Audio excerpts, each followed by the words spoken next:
Hello and welcome to Tagged. Thanks to Victoria, every bit different. We have 2 rounds of the home and away season left.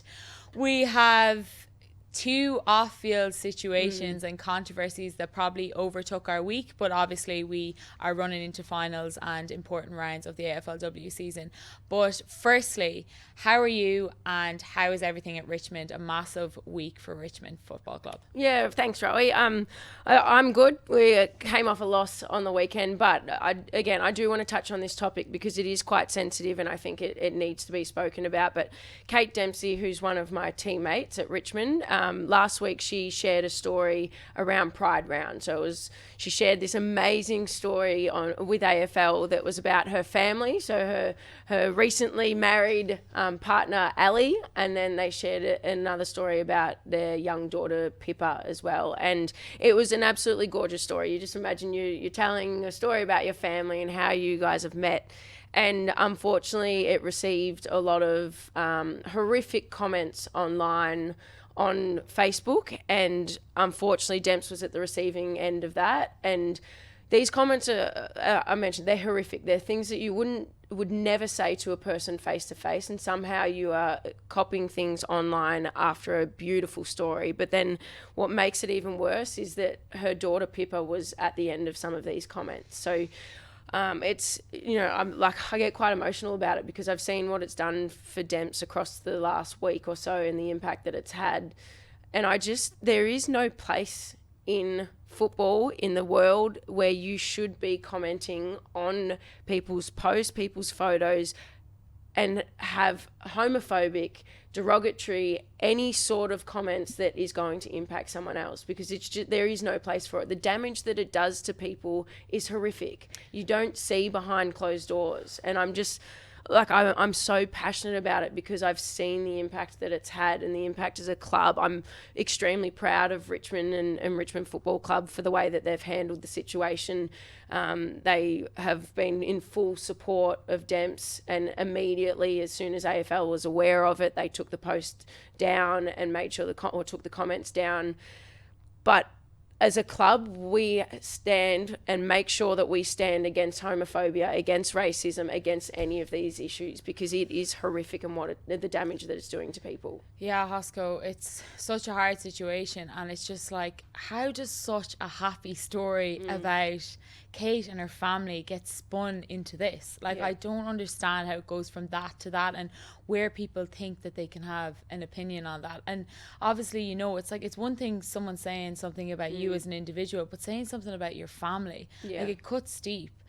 I can't imagine how Kate is feeling, and also, like you said, you see firsthand the impact that has. But do people realise that this is people's lives and what they have to go home and when they hit the pillow at night? This is what Kate and her family have to think about and worry about. So I'm just so sorry that she's had to go through that, and it's great how Richmond have come out in support and how everyone's wrapping their arms around her. But the reality of it is, it just should never happen in the first place. And she's now has to carry this feeling and this hurt. It's not just an overnight situation. This is something that she's going to have to work through for a long period of time, and it's really hurt her. So just shouting out to every single person, trying to educate yourself, educate other people around your comments and what you're posting on social media or commenting on social media, because it does hurt people. I am also very proud and thankful of Melbourne Football Club as well, because on the weekend, Richmond, we wore our Pride Guernseys in support of Demps and her family, and trying to help make a statement about this. And Melbourne were in great support of that, and they also wore their Pride jumpers to support. So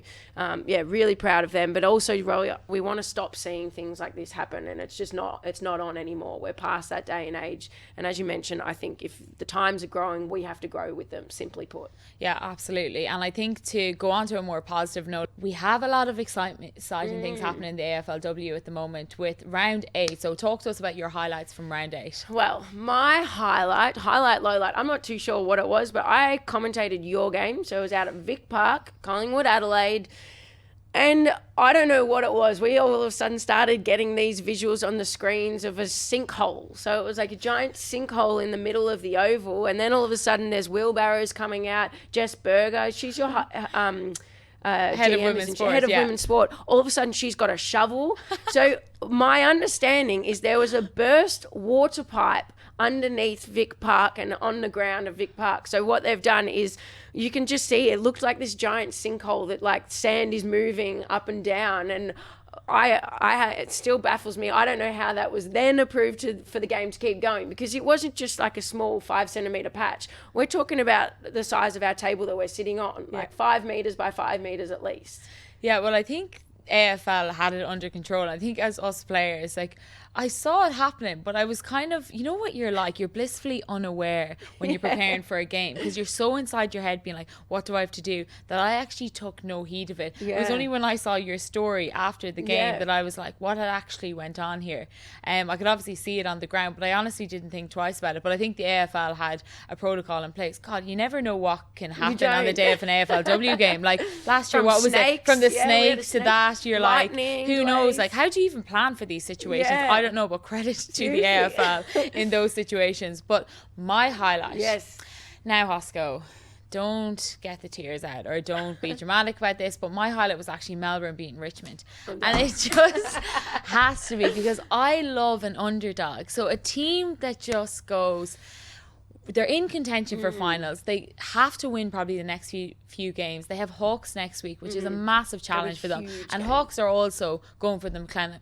How do you pronounce it, Hosko? Say it No, again. you say it first. McLennan? Yeah, McClellan. McLennan Cup. So So for those that don't know, we've spoken McClellan Yes, Trophy. explain. It is the joint with the AFL and AFLW. So if your men's and women's team win, or combined tally points of how well you do across the season, if you win this and you finish first, you get, I think it's $1 million prize money between your men's and women's teams. So huge incentive for both teams to do well.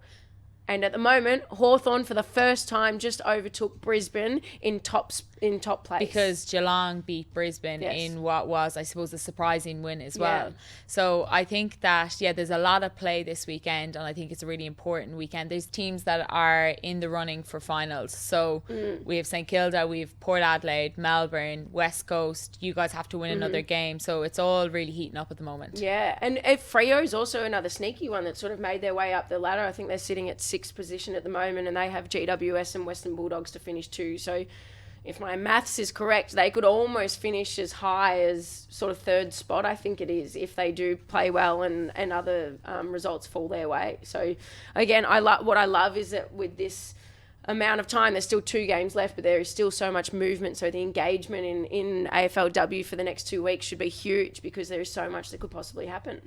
Yeah, 100%. And I'm looking forward to round 9. I think the game that I'm looking out for really is Hawks and Melbourne this week. Yeah. All right. Well, that's all we've got for now, but stay tuned, because right after this break, we'll be chatting to Jack Heverin. All right, I am so excited to introduce our special guest for today. He is one of the most versatile voices in Australian sports commentary. Very humble. Jack Heverin, you are A-League, cricket, NBL, AFL, AFLW. Is there anything you can't do? Welcome. Well, thank you. Firstly, that's just ridiculous, that introduction. And, well, I mean, we've got a bit in common, don't we? I mean, we're both Peninsula people. Yes, we are. And, Raoul, you don't know this, but my grandpa moved to from Australia Ireland. from Mayo. Really? He's What not just from part? that I can't tell you. But all I I reckon know... every Australian claims that they have a piece of Ireland in them. No, he is definitely... He's no longer with us, unfortunately, but he is from County Mayo. He moved here when he was 18, 19 or something like that, met my grandma, and the rest is history. So Heverin, I think the initial sort of iteration of the surname is like O'Heffernan or something like that, that comes from Mayo. Yeah, right. So we all have something in common then. Also useless information, but there you go. Thank you for sharing. The question I actually have for you as well is, you're across so many different sports. How do you prepare, or can you talk to us about a bit of the lesser known challenges in sports commentary? The prep's the hard part. I think people think you just turn up, do the game on the day, and that's it. The prep's the part that takes the longest, and the prep is almost, for me, I sort of look at my calendar on a Monday and say, well, what have I got, and work backwards from that. So, for example, this week I've got an AFLW game on Thursday, I've got Hawthorn and Melbourne, and then basketball Saturday, Sunday. So I almost need to start today for Thursday, tomorrow for basketball for Saturday, and just stay in touch. I don't think you can do it all in one hit, but do an hour here, an hour here, an hour here, and just make sure that it's all done by game day. But it does give me anxiety. If I wake up on the morning and I'm not fully prepared, it's in my head until I get it done. Yeah, and I feel like there's so much information out there, you can never know enough. You can keep going with it. That's the hard part. And you do all this work, you would probably use less than 5%. Yeah. But you want to be prepared though, that's right? That's it. You do all this work case. on stats and backgrounds and last time they met, all these things. But it's got to fit. You've got to use it at the appropriate time rather than just shoehorning it in for the sake of it to say, I did the work, you need to listen to it. If it doesn't fit, you can't use it. So you do a lot of work and only use about 5%. Now, you were part of the very first AFLW commentary team. You called the initial game, Carlton versus Collingwood, back in 2017. How did you even get into AFLW, or to even tell me about that experience? Well, it came up. I was working with SEN at the time. I'm now with Triple M, but I was with SEN back then. And obviously AFLW came in and like everyone SEN wanted to get behind it. So they said, look, we want you to do a few games, but we want you to do the first one. Did the first game with Terry Wallace, who's a great mate of mine and someone I worked a lot with. Debbie Lee, which was very cool to have Debbie as part of the commentary as well. Tiff Cherry was also a part of that. Yeah. And Joe Watton, who now Joe's gone on to work on Channel 7 and calls the footy really, really well. So we turned up to Icon Park, Rowan. We had no idea what to expect. Yeah. We weren't sure whether there was going to be 2,000 people, 5,000 people, what it was all going to look like. And it was a mad scramble. You talk about preparation. We've just got all these names coming in that, to be honest, we'd hardly heard of before. I mean, we'd heard of the crazy Hosking sisters from Seaford, of course, but outside of that... All right, Langwarren. But outside of that... He's done his preparation. We hadn't sort of heard a lot of these names, so they're all coming to us for the first time. And then we started to get word coming through about 45 minutes before the bounce, hey, they've shut the gates. That they're not letting anyone else in. There's 21,000 here. And then we get word that Gillon McLaughlin, the CEO, actually went out the front and apologised to everyone and said, we're so sorry we can't get you in. So we went there with almost no expectations, and it turned out to be one of the most memorable things I think I've done in footy because we were a part of something special and something unique. Yeah, and when you listen to you speak and you see all the pictures from that event, you just think, oh my God, the world of opportunity that's opened up for that's opened up for AFLW players. Like, it's incredible. And you obviously have your daughter here today, and you're across so many different sports. Where do you see the biggest opportunity? You know, is it in soccer? Is it in AFLW? Or where do you see the best opportunities for women? Well, I think about W, and not just saying this because I'm on your show, but from where it started, Sarah, in 2017, like you've lived it. Yeah. It was a part-time, having a kick of the footy on the weekend, basically, to now becoming a full-time opportunity. There's things like this, and there's things, you know, you're working with us at Triple M, and Roa, you've done some stuff with us now too, and those doors are opening up as well. So my little baby girl's 4 and my oldest is 8. Yeah. I think about what it looks like by the time they're 18 and 22.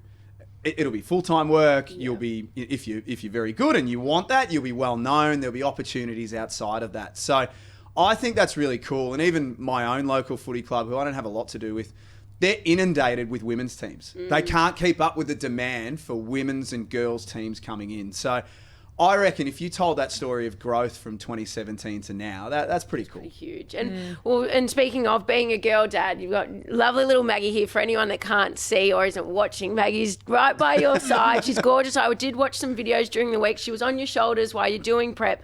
But as a girl dad, what does it mean for you? And, you know, does your daughters want to play sport, or what does AFLW do for... I think they can identify with it a little bit more. So they've been to a few games, and that's the beauty of suburban grounds. Like, you know, we live close to Frankston, so we can take the girls to Frankston or Casey. They went to a game at Whitten Oval last year and sat up on the hill behind the goals and that sort of thing. So it's a bit more accessible. To take 2 girls to the MCG with 80,000 is a lot, particularly when I'm working on the game. So I think it's something that they can see it, understand it, and think, well, that could be me one day. Now, I don't know whether they want to play sport long term. Who knows? But to have it as an option and to be able to identify with what's going on, I really like that. And I think as a girl dad, we've got to open more of those doors up. And tell me something you've done as a girl dad as well. You go to another level, and Taylor Swift is a big topic. Now, oh, yes. I have to bring it up because you did. You're a very good dad. Thank you. Yes. Can we chop that little bit up right there? And can I just No, the extent that I you just go want to- that on my LinkedIn profile or something like that. A very good dad. You are. You're an amazing dad. And I see the way that you are with your daughters, and I see the videos and the stories and when you talk about them. But, you know, whether they're into sport or not, they're also into dancing and they're into Taylor Swift. They are big time into Taylor Swift. So I didn't quite understand just how bloody big this thing was, to be honest. So we got the tickets, we went in the ballot, and then we couldn't get tickets for Melbourne. So then it was Sydney. And unfortunately, Maggie was just a little bit too young, so she didn't get to come.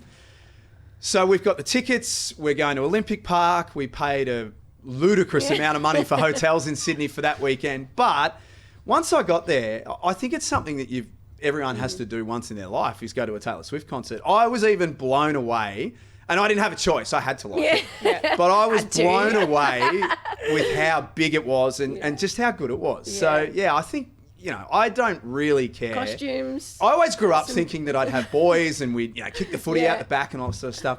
You get to a point now where I don't really care. Yeah. And they've got other interests and other things that they really like, and I try and, as much as I can. I can't do their hair or do their nails and stuff like that. but they can do your makeup. They can't do my hair, but they can do my nails and they can do my makeup. But I just try and involve myself in whatever they're doing. Yeah, you definitely just got to buy in, don't you, to things like that. But I think as well, since you've been a part of AFLW since the very start, where is it that you think the biggest opportunity for growth is in our game? Obviously this year, you know, a few things popped up like the condensed fixture and all those things. Where do you think we can improve?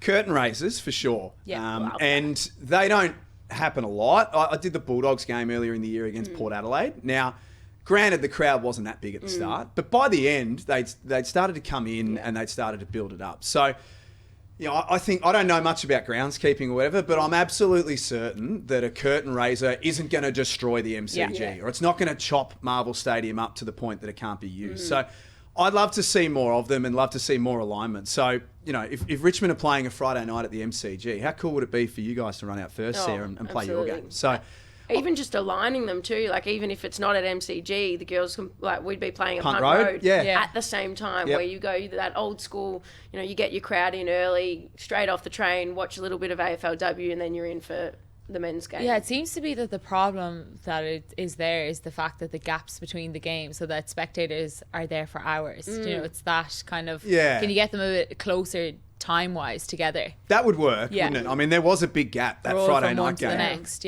And clubs have got their own sort of pre-game activations and things like that. But, you know, can we close that gap a little bit? Definitely. Can we, you know, why can't the girls be coming off the ground as the pre-game stuff happens and all those sorts of things? So I would love to see more of those. And I think the other thing, which will just come with time, there's no natural solution on this and it can't happen at the click of the fingers, but really build up the stars. Who are the out-and-out stars of AFLW, and let's turn them into megastars. I think that's one of the things that for fans, because we can't just assume that every footy fan is going to be a W fan. We want them to be, but we can't just assume that they will be. So give us the biggest names and give us the reasons why we should really get behind them. Make them household names. Why not? Yeah, I think so. Yeah. Well, and I want to ask a question about commentating, because obviously that is a massive part of what you do and in this space. If people are wanting to get into commentating, what do they do? It's hard. How do they do it? Yeah. It's in some respects, it's actually easier. So when I started, I fell into it by complete accident. I was going to watch my local footy team, Lang Warren, every week, and a friend of mine was doing the commentary out of an old caravan on the Mornington Peninsula. They still do you that. You know the van, Sarah. You know the van. I've been in the van. And we were just having a... Sounds dodgy. It could be, yeah. So we were just having a beer at the pub on the Friday night, and he said, the guy's pulled out. Can you do tomorrow with me? And I said, do I have to? And then I did it, and I was 22, 23, and there was like the light bulb that went off. I'm like, okay, this is what I want to do. Now I've worked it out. But it's a long road. Yeah. But now that everything's streamed, so local games are streamed. You can be your own content producer in 5 minutes. You've got podcasts and all these things. When I was trying to get a crack, we were still recording demos on CDs and sending them through. Do you remember CDs, Rowan? Yeah, I do, Now we're just using them to throw at people or to Or keep the tapes, birds away. We still have them in Ireland. Well, you'll get there. So when I was started, that's what you had to do. You had to burn a CD, write your name on the CD, send it off, and hope that a content director or a program director would have a listen to it and hope that they'd call you back. So in some respects, it's easier to get heard.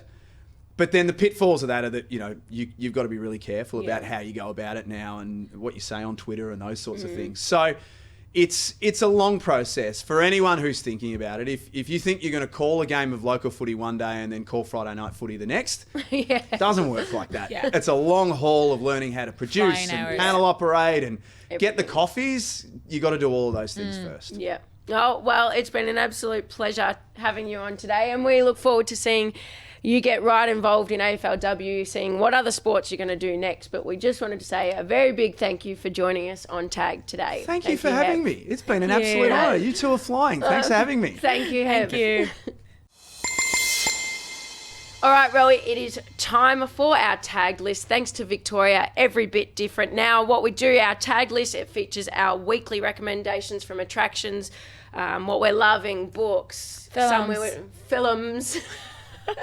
Anywhere, you name it, if we're loving it, we're dropping it. So this week I'm ripping straight in because I am going to tag the W Club. Now, this is going to be Melbourne's first women's only sports bar where it's for everyone, so not women, men, anyone, but it's to display women's sport. Now, one of my lovely teammates, Tessa Levy, one of our co-vice captains, she has decided to start a women's sports bar with our former leadership and culture coach, Liz Quinn, and they are starting this sports bar. So it'll be pretty incredible. I want you to stay tuned. Now, if you can, follow them on Instagram because they aren't around yet. The location is yet to be announced, but stay tuned. So follow them. It is the W Club _Melbourne. So they will be announcing all the exciting things, but it is essentially a safe space where people can come and watch and support women's sport, get around it, get involved, but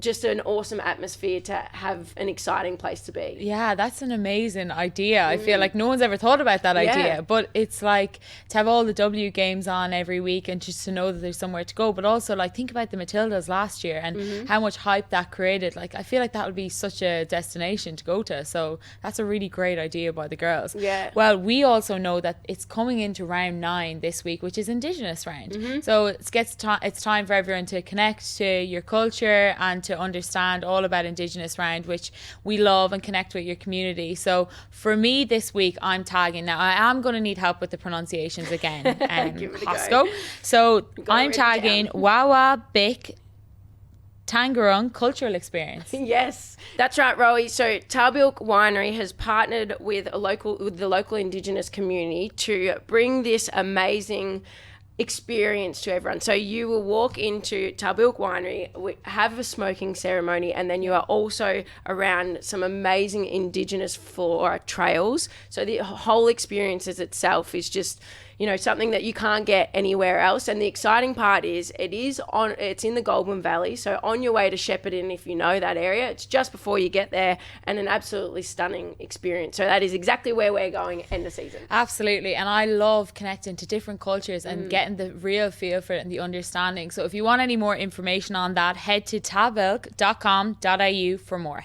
So Hosko, we've talked about the off-field controversies, round 8, we've had Jack Heverin in, we've had plenty on this show, but I think that's time to wrap it up for now. It is, and next week we've got a super exciting episode. We have one of our OG guests coming back, Akech McCaw-Chut, and it is a special Halloween episode, so stay tuned for maybe some of our costumes coming. Yeah, absolutely. I have no idea what they're going to put us in, but I am looking forward to that. So if you could share our story, tagged our podcast, our vodcast on your social medias, that would be great help. We would love that.